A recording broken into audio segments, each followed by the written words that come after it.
My name is Ethan, and this is the story of how I started improving my English. I was never a confident English speaker. I could understand some English, read simple sentences, and remember many grammar rules. But speaking was always difficult for me. Whenever someone spoke to me in English, I knew what they were saying, but I could not find the right words to answer. I would think about the sentence in my head, translate it, check my grammar, and by the time I was ready to speak, the conversation had already moved on. That made me believe that maybe I was not good at English. But later, I realized that my problem was not my ability. My problem was my practice. I was spending a lot of time on my phone every day. I was watching short videos, reading posts, checking comments, and moving from one video to another. But almost none of that time was helping me improve. One day, I stopped and asked myself a simple question. If I'm already spending so much time on my phone, why can't I use some of that time to improve my English? That question changed my approach completely. I did not throw away my phone. I did not delete every social media app. Instead, I changed the way I used them. I started looking at my phone as a learning tool instead of only an entertainment tool. I changed the accounts I followed.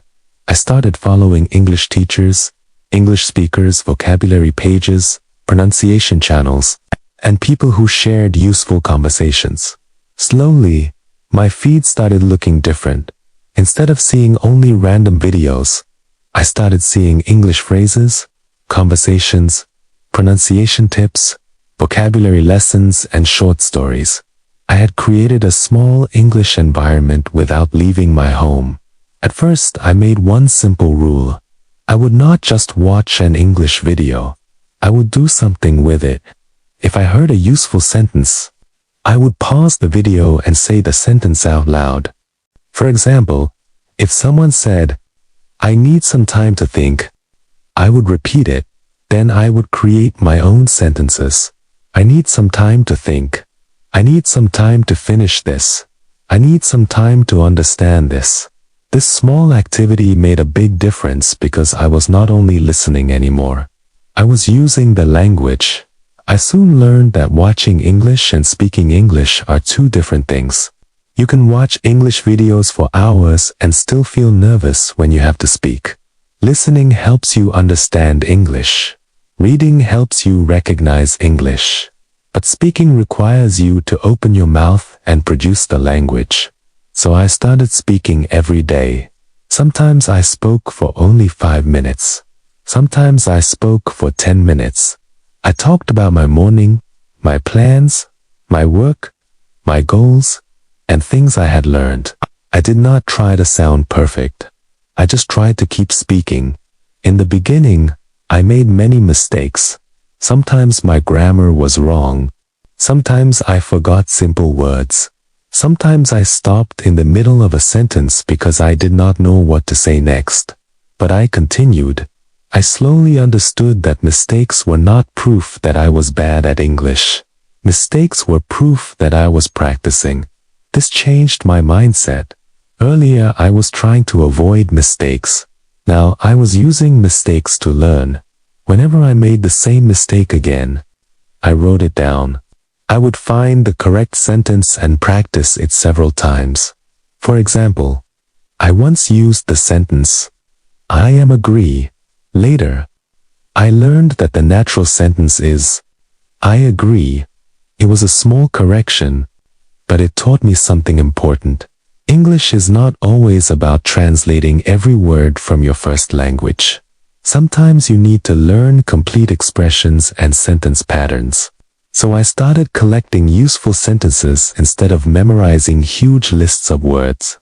I created a small note on my phone. I called it my daily English notebook. Every day, I added a few useful expressions. Not 50 words, not 100 words. Just a few sentences that I could actually use. For example, "That makes sense." "I'm not sure yet. Could you explain that again?" "I'll think about it." "I completely understand." "I never thought about it that way." These sentences became part of my daily practice. I would read them, I would say them, then I would try to use them in new situations. This helped me remember English much better. Another habit that helped me was reading comments. I started reading comments under English videos. At first, I thought comments were just random messages, but then I realized that they were full of real English. People were sharing opinions, asking questions, giving advice, and talking about their experiences. I started writing my own comments too. In the beginning, they were very short. Great explanation. This was really helpful. I learned something new today. Then I slowly started writing longer comments. I would explain what I learned or share my opinion about the video. This gave me writing practice without feeling like I was studying. Writing also helped me with speaking. When you write, you get time to organize your thoughts. You can notice your grammar. You can change your words. And later, your brain becomes faster at building sentences while speaking. After that, I started using voice notes. This was one of the most useful habits in my journey. I would open my phone and record myself speaking about one simple topic. Sometimes I talked about my day. Sometimes I talked about a movie. Sometimes I explained something I had learned. Sometimes I simply described what I was doing. The first, listening to my own voice felt strange. I noticed my mistakes. I heard my pauses. I realized that some words were difficult for me to pronounce. But instead of feeling embarrassed, I used those recordings as feedback. I would record again and try to improve one small thing. I did not try to fix everything at once. I focused on one problem at a time. One day I worked on pronunciation. Another day, I worked on sentence formation. Another day, I practiced speaking without long pauses. This made my practice much easier. I also discovered a method called shadowing. I would choose a short English clip and listen to the speaker carefully. Then I would repeat the same sentence immediately after hearing it. I tried to copy the rhythm, the pauses, and the natural flow. At first, I could not keep up. The speaker was too fast for me, but I chose short clips and repeated them many times. After regular practice, my mouth started becoming more comfortable with English sounds. My listening also improved because I was paying attention to the way words were actually pronounced. Then I started using subtitles in a better way. Earlier, I always watched videos with subtitles. Then I would repeat the same sentence immediately after hearing it. I tried to copy the rhythm, the pauses, and the natural flow. At first, I could not keep up. The speaker was too fast for me, but I chose short clips and repeated them many times. After regular practice, my mouth started becoming more comfortable with English sounds. My listening also improved because I was paying attention to the way words were actually pronounced. Then I started using subtitles in a better way. Earlier, I always watched videos with subtitles. Now I use them in steps. First, I watched with subtitles to understand the message. Then I watched again without subtitles. If I missed something, I checked the subtitle again. This helped me connect written English with spoken English. I was training my eyes and ears together. After a few weeks, I started noticing small changes. He could understand more short videos. Common expressions started sounding familiar. I did not need to translate every sentence. I could guess the meaning of some words from the situation. And most importantly, I was less afraid of speaking. But there was still one big problem. I could speak alone, but speaking with another person was much harder. Whenever I had to talk to someone in English, I became nervous. I started thinking about my grammar. I worried about my pronunciation. I worried that the other person might notice my mistakes. Then I realized something. If I always practiced alone, I would always be comfortable only when I was alone. So I needed to take the next step. I started having small conversations. I did not begin with long conversations. I started with simple questions. How was your day? What are you learning? What do you like to do? What did you do today? These questions were simple, but they gave me a chance to speak. At first, my answers were very short. Then I started making them longer. Instead of saying, "My day was good," I started explaining why my day was good. Instead of saying, "I watched a video," I explained what the video was about. This helped me learn how to continue a conversation. Slowly, I became more comfortable. I learned that a conversation does not require perfect English. It requires communication. If I did not know a difficult word, I used a simpler word. If I made a mistake, I corrected it and continued. If I forgot something, I explained it in another way. This was a very important lesson. You do not need every English word to communicate. You need enough words to express your idea. With time, my confidence started growing. I could speak for 1 minute without stopping, then 2 minutes, then 5 minutes. Eventually, I could have longer conversations without feeling as nervous as before. Looking back, I realized that my English did not improve because of one special video. It improved because of hundreds of small practices. One sentence, one comment, one voice recording, one conversation, one correction, one new expression. Everything slowly added up. This is what I want other English learners to understand. Do not wait for the perfect moment. Do not wait until your grammar is perfect. Do not wait until you know thousands of words. Start with what you already know. If you know simple English, speak simple English. If you know 10 useful sentences, use those 10 sentences. If you only have 15 minutes, use those 15 minutes. You do not need 5 hours every day. You need consistency. 15 minutes of focused practice can be more valuable than hours of mindless scrolling. That became my new rule. I started giving my social media time a purpose. When I open my phone, I ask myself, what am I going to learn today? Maybe I would learn a new phrase. Maybe I would practice pronunciation. Maybe I would listen to a short conversation. Maybe I would record my voice. Maybe I would write a comment. The activity was small, but the direction was clear. I was no longer just consuming content. I was learning from it. And this changed the way I saw social media. Social media was not automatically good or bad. It was a tool. The result depended on how I used it. The same phone could waste 2 hours of my day. The same phone could also give me useful English practice. The difference was my choice. I also learned to control my feed. If an account constantly distracted me, I stopped following it. If a page helped me learn, I kept following it. If a video was useful, I saved it. But I did not save everything. That was another mistake I had made before. I used to save hundreds of videos and practice almost none of them.